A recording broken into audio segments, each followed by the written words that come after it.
Prima নক্টিস বা প্রথম রাতের অধিকার মধ্যযুগীয় একটি প্রথা, যার দ্বারা ধনী প্রভু বা রাজারা তাদের প্রজা বা ভৃত্যের সদ্য বিবাহিত স্ত্রীকে তাদের প্রথম রাতে শয্যাসঙ্গিনী করতেন।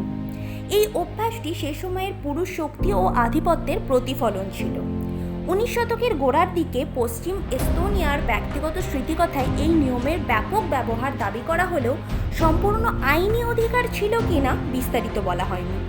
শেক্সপিয়ারের নাটক হেনরি ষষ্ঠ পর্ব 2-এও এ প্রথার উল্লেখ পাওয়া যায়।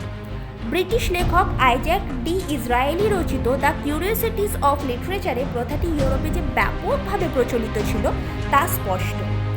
Europe, France, Rome, Netherland, Scotland, Spain, Africa, উত্তর আমেরিকা, এশিয়া, ওশিয়ানিয়া প্রতিটি স্থানেই কোনো না কোনো নামে এ প্রথা প্রচলিত ছিল, যা সে সময়ের লেখাগুলিতে বিস্তারিতভাবে স্পষ্ট। আপনাদের মতামত কি এ প্রথা সম্বন্ধে?